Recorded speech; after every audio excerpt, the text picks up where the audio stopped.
आपने कहा नात पढ़ने के लिए अच्छा मुंह चाहिए, और हम ये कहते हैं जो नात पढ़ने लग जाता है वो मुंह अच्छा हो जाया करता है। एक बात कहना चाहूंगा, कोई किसी डिपार्टमेंट की उस डिपार्टमेंट के एतबार से बुराई ना करे। खतीब मुदर्रिस को बुरा ना कहे इस हैसियत से कि वो मुदर्रिस है। मुदर्रिसीन की जिम्मेदारी है वो खुतबा को बुरा ना कहे, शुअरा को बुरा ना कहे।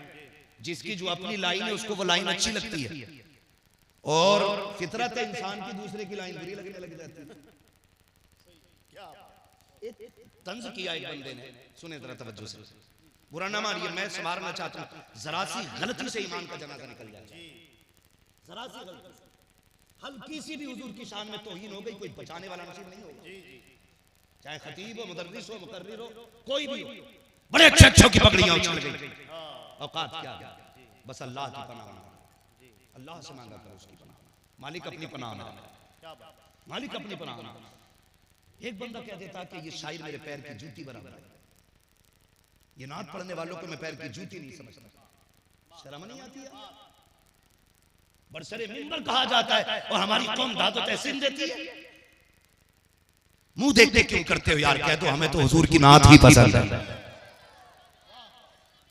किसी ने हजरत आयशा सिद्दीका से कहा था, उम्मुल मोमिनीन हुजूर क्या है बताओ। कहने लगे अल्हम्द से लेके वन्नास की सीन तक हुजूर को पढ़ो। पूरा कुरान हुजूर की शान है। अभी कुछ दिन पहले वायरल चल रहा है, अल्लाह माफ करे सोशल मीडिया ने तो जनाजा निकाल रखा है। सबसे ज्यादा चुगली गीबत सोशल मीडिया पे हो रही है। चुपके से कॉल रिकॉर्डिंग की वायरल कर दी है, गीबत नहीं है, चुगली नहीं है, एक नात का मसला है। मैं हजरत जी से कहना चाहूंगा, खुदारा इस्लाम के बहुत से और पहलू हैं, आपने कहा नात पढ़ने के लिए अच्छा मुंह चाहिए, और हम ये कहते हैं जो नात पढ़ने लग जाता है वो मुंह अच्छा हो जाया करता है। जो नात पढ़ने लग जाता है वो मुंह अच्छा हो जाता है। हम इस नियत से नात पढ़ते हैं कि अल्लाह हमें अच्छा बना दे। हम इसलिए नात पढ़ते हैं जिनकी दाढ़ियां नगी है वो नात ना सुने तो किधर जाएं। जो 5 वक्त मस्जिद में नहीं जा सकते, क्या उन पर नात की भी पाबंदी लगा दोगे? जो 5 वक्त इबादत नहीं कर सकते हैं, क्या उनके ऊपर नात की पाबंदी लगाई जाएगी? उससे कह के नबी की नात सुन। इश्क का मतलब ही ये होता है, जब दिल में इश्क मुस्तफा आता है तो सजदों में, पेशानियों में सजदों का नूर चमकता है। जब दिल में इश्क मुस्तफा आता है फजर बाद कुरान भी खोला जाता है। जब दिल में इश्क मुस्तफा आता है तो असल मगरिब की नमाजें भी अदा होती है। जब दिल में इश्क मुस्तफा आता है तो लबों पे दुरूद भी आता है। जनाब तुमने कैसे कह दिया कि ये मुंह और मदीने की चटनी? खुदा की कसम देखना, यही मुंह होगा और सामने मुस्तफा का जलवा होगा, यही चेहरा होगा, सामने आका की साथ होगी, और वो कहते होंगे बड़ प्यारे जो तू कहता था आज मैंने तुझे करके दिखा दिया। नारे तकबीर, नारे रिसालत, अज़मते मुस्तफा। वाह वाह वाह माशाअल्लाह। इस्लाह ऐसे करो ये उम्मत न भटके। माशाअल्लाह माशाअल्लाह। खुदा की कसम खा के कह रहा हूं, आज हम आला हज़रत की मेहनतों की रोटियां खा रहे हैं। बेशक बेशक, हम रोटियां खा रहे हैं उनकी मेहनत की, कोई मेहनत हमारी नहीं है। यहां बैठ के सफर गिनाने लगूं तो मैं 3 घंटे सफर गिना सकता हूं, लेकिन खुदा की कसम जब अपनी याद आती है ना तो फिर याद आती है कि मेरा सफर भी वैसा था जो मुफ्ती आजम ने किया था। एटा, इटावा, हाथरस, गुड़गांव, इतने जिलों में मुफ्ती आजम हिंद ने पैदल सफर किया। समझ रहे हैं मेरी बात?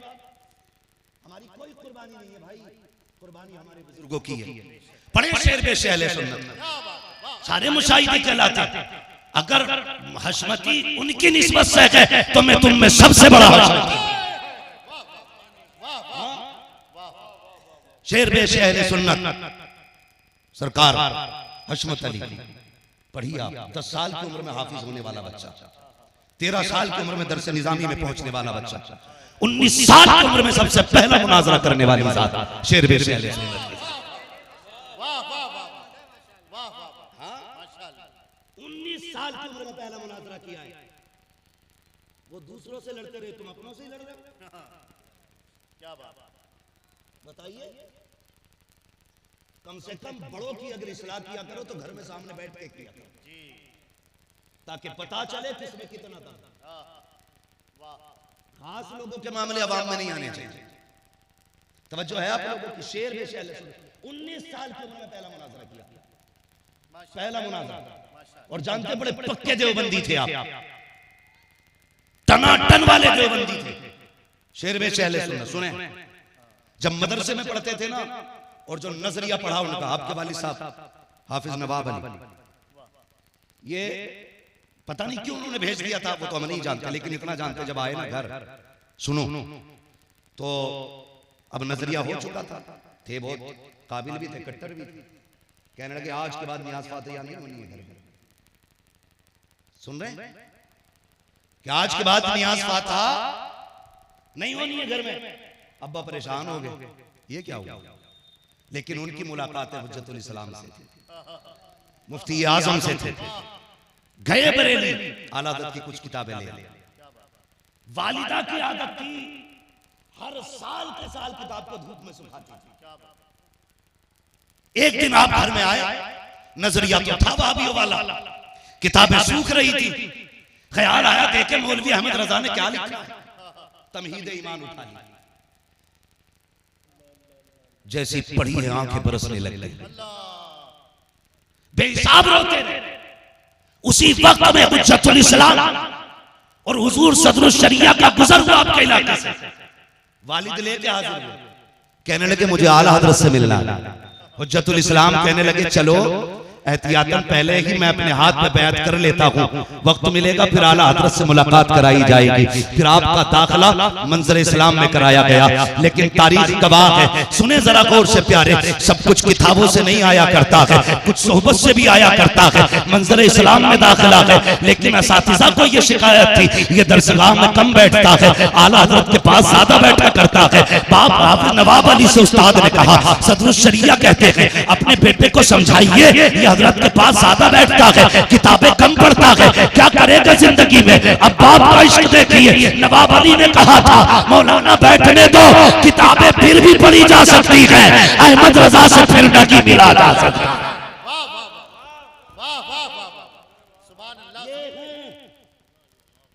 हुजूर शेर बेशे अहले सुन्नत और हंसते हंसते मुनाज़रे जीत लेते थे जी, बेशक हंसते हंसते। आज हमारे बीच लड़ाई नहीं रह गई, जनाजा निकल गया इत्तेहाद का हमारी बीच से। हर शख्स अपनी पगड़ी चमकाने पे लगा है। यहाँ की पगड़ी और जुब्बे से कुछ नहीं होना, यहाँ की जुब्बे और किसी चीज से मसला फला। बस असल क्या है, ईमान बचा लो, ईमान बचा लो। लहद में इश्क रुखे शह का दाग लेके चले, अंधेरी रात सुनी थी चिराग लेके चले। ये हालात है। पढ़िए सरकार पर, खुदा की कसम हुजूर मुजाहिदे मिले, हुजूर शेर बे शेर सबसे पहला मुनाजरा जब हल्द्वानी साइड में हुआ था, आला हज़रत के पास लोगों ने आके कहा था हजरत मुनाजरा का चैलेंज कर दिया गया, क्या करना है? आपने हुजूर शेर बे शेर सुन्नत की तरफ देखा, जाओ इन्हें ले जाओ। लोगों ने कहा हजरत बच्चा 19 साल का है, 19 साल का। फरमाने लगे तुम्हें 19 साल से मतलब है? फरमाने लगे ये जाएगा और जीत के भी आएगा,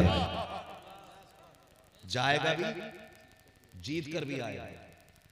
पहला मुनाजरा जीत के आया, तब पड़ गया आपका शेर में शेर सुन्नत गैजुल मुनाफिकीन। खुदा की कसम इन लोगों की कुर्बानियां हैं, बहुत कुछ दिया इन लोगों ने, उम्मत बचा रखी, आज इनके एहसानात है। अगर इनकी किताबें 100 से ज्यादा किताबें लिखी हैं हुजूर शेर में शेर सुन्नत ने, 100 से ज्यादा। आज मसला शेर बे शेर सुन्नत का नहीं है, आज मसला अपनी कुर्सी का है। अपने बुजुर्गों की मेहनतों को उजागर करो, उनके नजरियात लोगों के सामने रखो, उनकी कोशिशें बताओ इन लोगों को कि शेर बे शेर सुन्नत ने क्या ना किया, क्या नहीं किया। पंडित शरदानंद आर्या पूरे बस्ती को शुद्धिकरण करने वाला था। शेर बे शेर सुन्नत को पता चला, क्या किया, आगरा ही पहुंच गया, चैलेंज कर दिया। पूरा गांव जो हिंदू होने वाला था ना, उसके प्रधान से जाके मिले, पूरी रात समझाते रहे, मानी नहीं। उसने कहा नहीं जी हमारी समझ में आ गया, ये हिंदू धर्म प्राचीन धर्म है, पुराना धर्म है, यही असल है, ये इस्लाम तो बिला वजह का मजहब बना रखा है। रोते हुए लौट आए थे, सहरी का वक्त था, थोड़ी आंख लग गई, ख्वाब में बरेली का अहमद रजा आ गया था। कदम पकड़ लिए हुजूर, क्या आपका बेटा यहां से खाली जाएगा? कहने लगे परेशान क्यों होते हो, जाओ सुबह जाना, देखना इंशाअल्लाह पूरा गांव ईमान पे कायम रहेगा। ये किसने खुशखबरी दी थी? आला हजरत ने फरमाया, बुरा ना मानना, हशमती भी मेरे, रज़वी भी मेरे, सिर्फ इतना सा सवाल, अगर हमें आला हजरत का रूहानी बेटा प्यारा है तो आला हजरत का जिस्मानी बेटा प्यारा क्यों नहीं? बस इतनी सी बात। हम रूहानी बेटे से भी प्यार करते हैं, जिस्मानी से भी करते हैं। हम इसलिए प्यार करते हैं कि ये निस्बत बरेली वाले अहमद रजा से रखते हैं। अगर हम रूहानी को माने, जिस्मानी को ना माने, कोई कहे मैं हसन को मानता हूं हुसैन को नहीं, कोई कहे मैं हुसैन को मानता हूं हसन को नहीं, कोई कहे मैं इन दोनों को मानता हूं खातून जन्नत को नहीं, आपका नजरिया क्या होगा? कहोगे बेवकूफ है ना, बेटे तो दोनों ही अली के, बेटे तो दोनों ही अली के, इनकार कैसे किया जा सकता? खुदारा, जब हमारे बड़ों ने प्यार बांटा है तो हमारे छोटों को भी प्यार बांटना चाहिए। बस हम इतना चाहते हैं। ये बात मिंबर वालों से थी, आपसे भी चंद बात, आपसे भी किसी सिलसिले को पकड़ने के बाद अलग जमात बना के न बैठ जाए। अगर सिलसिला दुरुस्त है, मुनक़ता नहीं है और सिलसिला हुजूर तक मुत्तसिल है, खड़े हो जाइए। हुजूर आकाई मौलाई सैयदी सनदी सरकार सैयद रिजवान मियां साहब, नारे तकबीर।